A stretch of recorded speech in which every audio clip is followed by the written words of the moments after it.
We got the most painful deaths caught on live stream. Damn! First of all, I ain't gonna lie, bro. I think the first thing, one of the things gonna be on here is gonna be like a fucking, like a pet or some shit. A pet got loose, a pet snake, cause I heard about that. Like a pet snake got loose and eat their owner or something like that. But I don't know if it was a live stream. Probably a fire or something like that along the line like that.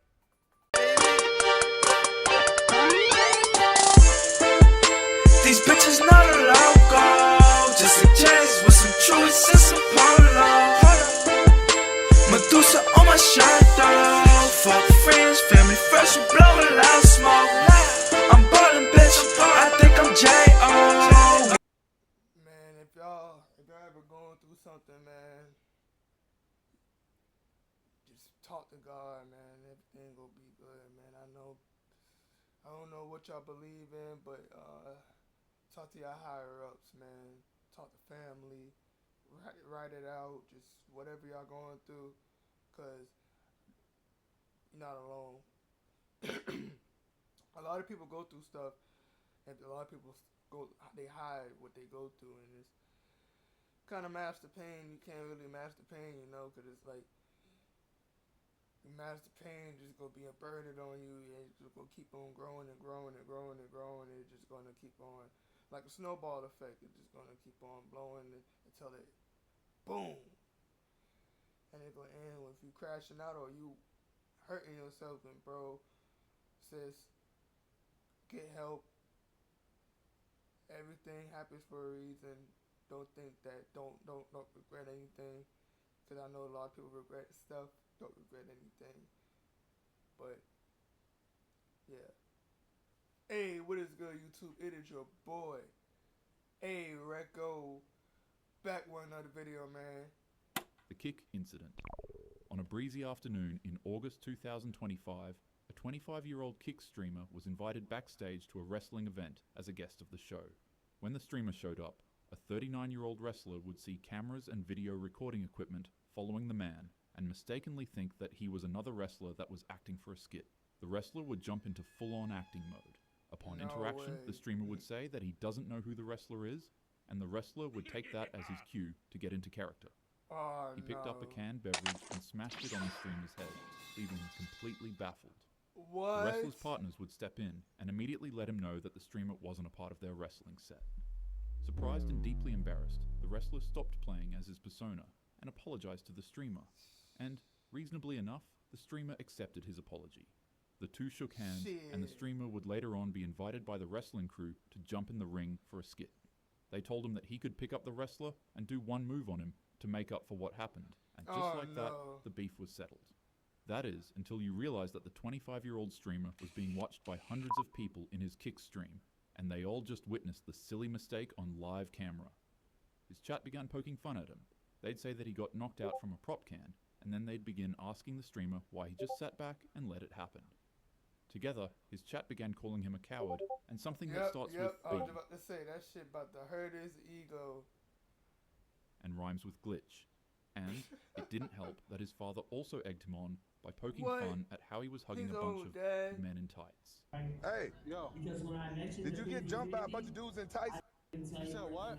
I looked at your stream. You were hugging on some dudes, some booty shorts. I don't even know who this is. Pro wrestling show. Tension slowly simmered in the wrestling arena as the night progressed on. The man began feeling a mixture of pride, anger, and the pressure of being watched by hundreds of people online.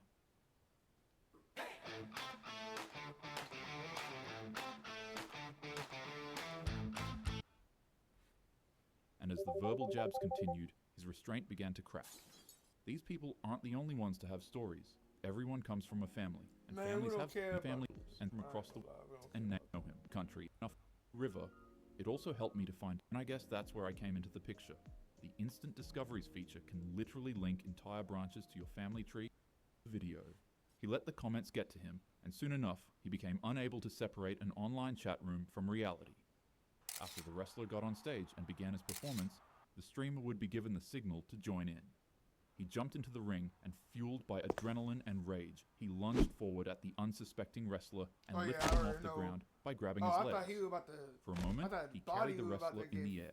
Everybody fucked up. cheered and applauded Like, the young I thought he man, was about to- thinking it was a part of I thought he was about to grab the nigga and his body was going to jerk back. the act. But in a moment, the tone shifted.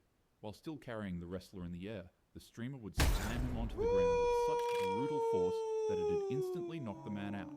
Without a moment to waste, the streamer hopped onto the man's body He and started began punching unloading him. a fury of punches to his Damn! head. The live stream kept rolling as the wrestler's body Damn, went damn, completely damn, limp, damn, and the man damn, continued damn, punching his damn, defenseless damn, foe. damn. The crowd began screaming, and a group of wrestlers jumped onto the That's stage not- to subdue the streamer and kick him out. Damn! Look at this nigga face, guys! Damn! Yeah, he fucked that nigga up.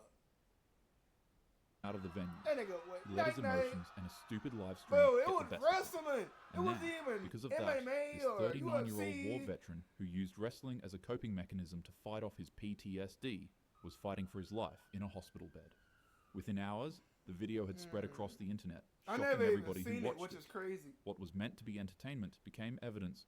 What was meant to build reputation instead destroyed it. Despite fracturing his facial bones, losing multiple teeth, choking on his and suffering severe head trauma.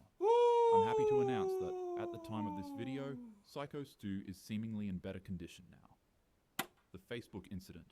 Facebook. On a sweltering Of course afternoon in Facebook May, on there. a construction site was on the brink of collapse. Flames surrounded the site as workers clung to metal railings inside of the concrete building, and smoke curled from different directions. People became scrambled, abandoning their tools and blaring their alarms as a thick black smoke swallowed the building that they were working on. Many workers escaped the inferno, but inside, two men found themselves trapped. They too tried to escape the danger, but due to structural collapse and extreme heat blocking off their escape routes, they found themselves stuck. One of the construction workers thought quickly. He pulled out his phone from his pocket and started a live broadcast Hell to no, I call would out have for called help. the police. Fuck His words that. trembled with desperation. Behind him, flames flickered orange in the haze. Call the fucking Every fire cough, crack, department, and nigga. distant What you roar talking about? amplified the sense of impending Try doom. to go get out a window. Viewers tuned into his live stream and witnessed the corridor ahead become consumed in flames, leaving behind no I ain't exit gonna lie, in this sight. remind me of this one time I had seen a video of someone. This around the time when the Texas shit been going on when it was flooding and a lot. Like I did like that hurricane that happened in 2016, 2015. Y'all know y'all talking about Hurricane Matthew. Yeah, that remind me of that time I had saw a live someone in Texas. They had all died. They were in the workplace and they was going upstairs and they was recording their last moments, and he was like, tell my family I love them and whatnot, and yeah. Crazy, man. Rest in peace. Rest in peace to everyone in this video, though. Right. The other remaining workers that were trapped in the lower part of the building were rescued by fire crews. Ladders, axes, and officials all came clawing through flame to bring them to safety. They emerged splattered in soot with stained clothes, watering eyes, and burning lungs. But for the two construction workers on the higher part of the building, they were still trapped. They continued to cry out for help on the live stream, but due to the amount of smoke that covered the building, visibility became impossible. The building was just moments away from collapsing, Alright. so Man, depressingly, no niggas, bro, you already know, no niggas either die for smoking, the smoke inhalation or the flames itself, because most likely the smoke. Because, bro, once that shit get in your lungs, you're not going to last long. enough, the fire crew decided to abandon their rescue mission for the last two men. It was just too dangerous. Ooh. The men remained on livestream calling out for help, but in a split second, it ended abruptly. The building came crumbling down. Afterwards, investigators would later find that safety protocols were neglected, egress routes had been compromised, and the blaze had spread faster than anyone anticipated because of negligence. The livestream became immortalized as the two men's shocking last moments alive, but their legacy lives on in the loved ones they left behind. Damn, May I think their I've souls seen this. rest in peace. I think I've seen this The before. Instagram incident. On a warm September night in Buenos Aires, two young women and a teen accepted an invitation that promised them some quick money and fun. They received the message through a friend of a friend. Apparently, some people were willing to pay the girls to attend a private party. Delighted hell by no, the that's already opportunity, shady. the three That's ladies already accepted. shady. Don't even Later do it, on, girls. they would arrive at a quiet house in Florencio Varela. But unbeknownst to them, Look at it. it had been Bro, look. they would arrive But look at the house. Look at the house. Look at the house. Even if it's a prototype house, even if it's looking like that, I wouldn't even go in that bitch. Even if I was a nigga, a bitch, it just looks soft. Like, bro, what? At a quiet house in Florencio Varela. It looked like some But shit unbeknownst you to would get them, raped it'd at. be the last building they'd ever step in. What waited inside wasn't music, dancing, or partying, but rather a masked gang carrying ropes, weapons, and evil intentions. The girls were all accused of stealing something that didn't belong to them. It was a pack. Wait, what? Intentions. The girls were all accused of stealing something that didn't belong to them. It was a package of illegal items that seemed to carry more weight than their lives ever could in the eyes of the men holding them hostage. They all brought out their phones and went live. 45 exclusive viewers joined in, and just like that, the infamous stream had officially begun. The gang shouted at the woman and told the viewers that this is what happens when people steal from him. The men then begun to beat on the captives, while also removing their fingernails from their hands. Whoa. The beatings continued for a long period of time until they finally the three women and ended the stream. Days later, the house was raided. Beneath freshly turned soil in the men's backyard, police uncovered the three bodies of the women buried in multiple pieces. The stream had ended, but its echo spread across Argentina, igniting pure outrage and grief. It was no longer just a crime. It became a symbol of how easily life, innocence, and dignity can vanish when cruelty hides behind a camera. Fortunately, however, the police have recently arrested the mastermind behind this atrocity. May these women's souls rest in peace. Rest in peace. The live leak incident. On a calm Friday afternoon in Christchurch, prayers had just begun. The sun fell softly over the city as hundreds gathered at Al Noor Mosque, a place of peace, ritual, and routine.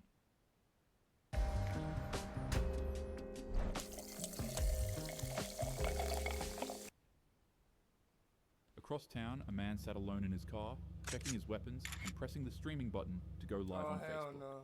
The broadcast began. He drove slowly toward the mosque, and when he stepped out, his camera followed. He placed his camera on his helmet and pulled out his weapon and began one of the worst known atrocities in New Zealand. Fire rang out inside the prayer hall, shattering the calm. Worshippers panicked on camera and scrambled for cover in confusion. In as little as 2 minutes, the live stream showed nothing but pure chaos. Corridors echoed with screams, doors slammed, and footsteps tried running to escape, but it would be to no avail. As worshippers ran out of the mosque and spilled out onto the street, the man walked back outside, reloaded his weapon, and and then he drove off and arrived at a second mosque known as the Linwood Islamic He did another Center. shooting? Depressingly enough, even more lives were taken at this mosque. Oh my fucking God. God. That is, until a brave worshipper fought back. Abdulaziz attacked the ain't man got no with gun, nothing no but a credit man, card fuck machine that. while ducking and avoiding gunfire. Eventually, the brave man found one of the streamer's used weapons that he had discarded on the ground. He picked it up and chased the man away with it, and then he threw the empty weapon into... Oh shit, W mans, bro. Hey, I fuck with this nigga. I thought this nigga was gonna go out, no cap. This nigga grabbed dude gun, chased this nigga. He was like, man, fuck that. Yo, that is a crazy turn of events. He had discarded on the ground. He picked it up and chased the man away with it, and then he threw the empty weapon into the back of the man's car window, forcing him to flee. The day was finally saved as police officers later on arrested the man. Gotcha. But what was left behind was 51 human casualties, a city in mourning, and a nation forever changed. The footage exploded all over LiveLeak, where it was re-uploaded numerous times. I never heard of LiveLeak. The situation was so bad that the entire website became blocked by the country's biggest internet providers. New Zealand made significant reform with laws aimed at specific weaponry. A man who attempted to become immortalized through an atrocity failed to realize that he only set the stage to show off the capabilities that human courage can excel to. Rest in peace to every one of these victims, and Abdul's actions has my deepest and most profound respect. We could all learn a thing or two from him. Anyways, with that being said, have yourself a happy day. Don't forget to start your 14-day free trial now by clicking. I ain't gonna lie, bro. That shit crazy.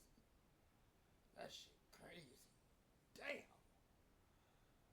But hell yeah, man. Y'all comment what y'all want me to react to, man. I will do it. Like, share, comment, all that good shit, man. I'm out.